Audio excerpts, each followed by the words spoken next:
Hi everybody, welcome to Insight. We have now made you so many drinks that we're having to really come up with slightly creative twists on classics. So today Tony's come up with a Rosemary Smoked Old Fashioned.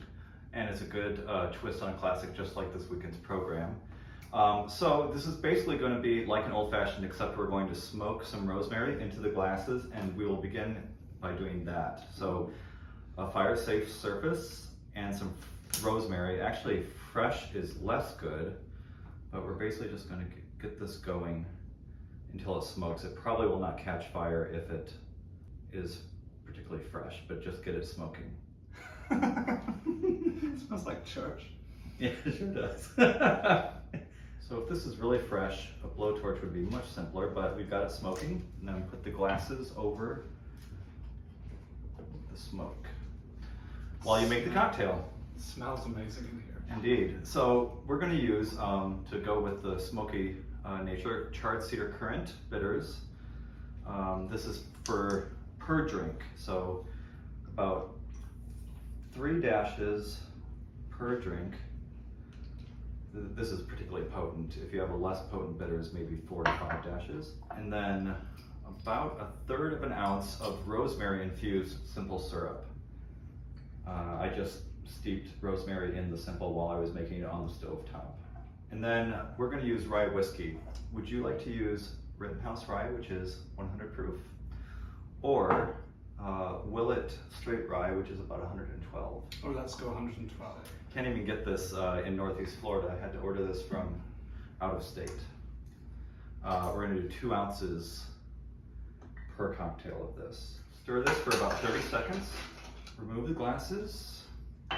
We're going to fill them with fresh ice, and then we'll strain this over the cocktail, and then we'll put a fresh sprig of rosemary into each. Give this a whirl. Cheers. Cheers. It's nice. Yeah, that's nice and fall-like. I like the smoky flavor. Yeah, very nice. Cheers. So this is a really interesting program this week, maybe the most unique of the season in terms of the personnel from the orchestra on stage. And a lot of the program, in fact maybe all of it, connects back to the first piece, which is Bach's Brainenberg Concerto. Very interesting collection of concerti that he wrote throughout the early 1700s. Talk a little bit about why you chose this piece and the significance of the Brandenburgs for the program. Well, what we wanted to do was to show you the model, Bach as a model of a concerto, and then have 2 examples of how 20th century composers were inspired by him to write their own quasi concerto grosso kind of pieces. A concerto grosso is a concerto that features a group of solo instruments rather than a single instrument. So it's just like a violin concerto, except instead of there being one violin, there's a group. It's called the concertino. And in the case of Brandenburg No. 1, it's 2 horns, 3 oboes, and a solo violin on top of the group of other instruments. And it's interesting, Bach wrote this piece in 1719. He had traveled to Berlin to buy a new harpsichord for the court at Köthen, which is where he was the Kapellmeister. And when he was there, he met the Margrave of Brandenburg, who was another German prince. And in the way that things happened in those days, the prince commissioned Bach to write a set of concertos, and Bach returned with 6 concertos, each with a different concertino. So each of the 6 concertos has a different group of solo instruments. This is one of my favorite pieces of music. When I was a teenager, I listened to this concerto hundreds of times, and it was very much kind of the center of my musical world for a while. So that's why I wanted to play it.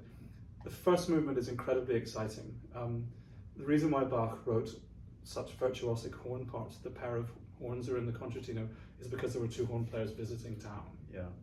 So he shows off with these wonderful high notes with the horns all the time. But there's a wonderful kind of outdoor bucolic atmosphere that the horns lend the music. It's as if we're off on a hunt in the forest, and there's something very attractive and exciting about that. Then the second movement is one of Bach's most beautiful slow movements, full of false relations, harmonic clashes with different notes that grind against each other. Beautiful oboe playing, and something I'm really looking forward to hearing Eric Olson play. Then the third movement is a fast movement, as you might expect from a Vivaldi concerto. And then after that, we have a set of dances. So this is actually a very interesting hybrid concerto, because the kind of Italian model that Vivaldi had made such a big deal of, which was fast, slow, fast, was coming into fashion. But Bach was still a little bit old-fashioned, and he liked to write orchestral suites, which had many different dances. Goes back to the Renaissance. Yeah, and also very functional, because dance movements were used to entertain the nobility, so it was kind of practical music. So this is a kind of hybrid of both those things. It's got a fast first movement, what would be a fast finale, the third movement, but then this kind of more old-fashioned suite of dances stuck on at the end. So it's an interesting hybrid. The connection to the rest of the program is really interesting. So we move on to the second piece, which is Stravinsky Dumbarton Oaks, Concerto in E-flat. Stravinsky wrote this in 1937. He's having a very difficult time in life. He'd moved from Paris to an area outside. His daughter was really ill with tuberculosis. She was eventually going to die. And he spent a lot of time playing Bach to kind of revitalize himself and inspire him. And of course, at this time in 1937, we're right in the middle of Stravinsky's neoclassical period, when he's always looking to music of the past, be it Baroque suites or string music of Tchaikovsky. There's always a model in the past. And in this case, in Dumbarton Oaks, it was the Brandenburg concertos, and specifically number 3, because it actually almost quotes the beginning of number 3, da-da-dum, da-da-dum, doo-doo-doo, doo-doo-doo, at the beginning of the first movement of the Dumbarton Oaks, which goes bum, ba-ba-beam, ba-ba-bum, ba-ba-bum. So very similar kind of motivic connection between those two things. So in the Stravinsky, we have this wonderful fast first movement, then we have a very elegant second movement, and a kind of ferocious marching finale, which again features the horns. And in this case, he builds on the idea of a concertino, but slightly changes it. So we have a flute, an oboe, a clarinet, a bassoon, 2 horns, 3 violins, 3 violas, 2 cellos, and 2 basses. So it's as if the whole group is the concertino, instead of having the 2 groups, the ripieno and the concertino, that alternate in Bach. It's as if the whole piece is written just for the concertino, which makes it very exciting, because the writing is very soloistic. And in a very standard model of concerto grosso, that ripieno or the full, the larger orchestra would often contain some of the more standard material and themes, and that sort of anchor the piece and keep coming back again and again. And in between, you would often have the solo, the concertino, more solo instruments doing a little bit more improvisatory or virtuosic material, but anchoring it would be these structural posts of the same full or larger orchestra or piano coming back again and again. Yeah. So he's playing with that. Yeah, exactly. And the title Dumbarton Oaks is named after the house of a rich couple, Mr. and Mrs. Robert Woods Bliss, who had met Stravinsky the year before. This is the very beginning of his time in America. So he'd written Jeu de Cartes, which we'll be playing in a couple of seasons actually, for the American Ballet, for Balanchine, and that was his first major American commission. And this wealthy couple had heard that piece, and immediately commissioned him to write a chamber concerto that would be performed at their house. So Dumbarton Oaks is the name of their estate, 19th century mansion, which is in Georgetown. Very interesting place, because when they died, they donated the house to Harvard in 1940. And it was actually the site of the very first meeting of what would become the United Nations. So it was an interesting place. But at this time it was their home, and they commissioned Stravinsky to write a piece that they could perform in the garden, which was the plan. Stravinsky unfortunately was ill himself with tuberculosis at the time. Thankfully he recovered. And Nadia Boulanger conducted the first performance. So really starry cast of people. So you get the spirit of Bach in the kind of motor rhythms of the first movement, very similar to the first movement of Brandenburg 1, where there's this 16th note pulse of constant movement, da, da, da, da, da, da, da, da, that goes the whole way through the movement. And then Stravinsky plays with that by writing some of the most complicated meter changes that he has in any of his pieces. And I know this piece backwards and inside out and upside down because I've conducted it so many times in auditions for jobs, and we always have it here as well for the assistant conductor as well. So, but it's a wonderful piece, and again, it's one of those pieces for me that I was really captivated by in my early teens, and I tried to rip it off many times, composing my own version. So it's really nice to have those two pieces together. And I think I'm sure intentionally, his treatment of the winds and the sort of melodic lines in the winds in the color really does have an Americana feel to it, but it's still 100% Stravinsky's thumbprint on it. But it always has a little bit of that. It's kind of brightness and optimism. Yeah. That you associate with his American pieces. Yes, exactly. Yeah. That's right. Yeah. Yeah. So then after that, we close the concert with Alberto GINASTERA's Variaciones concertantes, which is a piece that is not precisely a concerto grosso, but has a lot of individual solo feature moments throughout the orchestra in a similar way. That's right. So GINASTERA was Argentinian. You often hear his name pronounced GINASTERA with a typical h at the beginning, but he actually preferred GINASTERA. His father was from Catalonia, so the Catalan pronunciation was with a G, and that's what he preferred towards the end of his life. So 1953, at this point in his life, GINASTERA was really interested in folk music, and all his life he was, but in this particular period, we hear the folk material kind of sublimated into his own musical language.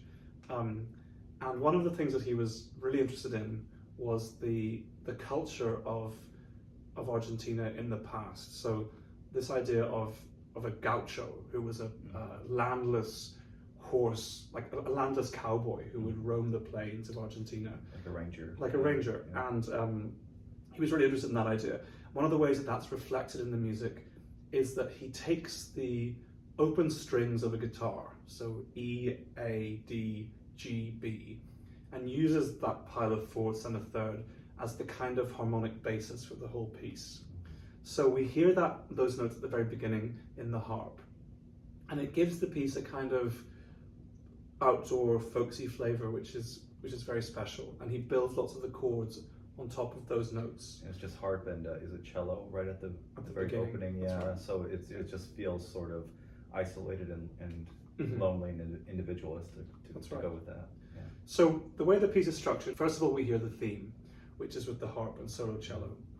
And then all the pieces of music that come following that are based on the melody that we've just heard from the harp and the cello.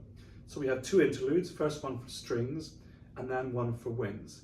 And then we have a set of variations which feature solo instruments. And this is where the connection with the Stravinsky and the Bach comes, because even though this is not a traditional concerto grosso, we're still featuring solo instruments of the orchestra in a concertante way. So we have 7 variations, one for flute, one for clarinet, a very dramatic one for viola, one for clarinet and bassoon, one for trumpet and trombone, one for solo violin, and one for horn. And all of these pieces are incredibly virtuosic. I think sometimes musicians kind of dread this piece because the solos are so difficult, and they often come up on auditions as well. Excerpts. Yeah, so wonderful virtuosic music. Then after we've had all those interludes, we have a reprise of the theme that the cello played at the very beginning, this time on a double bass. Wonderful kind of change of sound as it gets lower. And then we end with everybody playing together, a very exciting variation, which is a malambo. And a malambo is a competitive dance that gauchos perform. So if you have a whole party of cowboys, this is the dance that they perform to kind of show who's the most masculine and who's the winner. So at the beginning of the piece, of the finale, you hear all these repeated 8th notes, ba, ba, ba, ba, ba, ba, ba, ba, ba, which is the audience tapping their feet to encourage the gauchos in their display of masculinity. It's very attractive, exciting music, and the piece ends with whoops in the horns and flying scales and just tremendous amount of energy. So a really exciting way to end the concert. Well, it's definitely going to be unique and not to be missed, and really looking forward to it. So thank you, and looking forward to seeing you all this weekend, Friday or Saturday evening, 7:30 in Jacoby Symphony Hall. And get your tickets at jacksymphony.org. Thank you again. See you soon. Cheers. Cheers.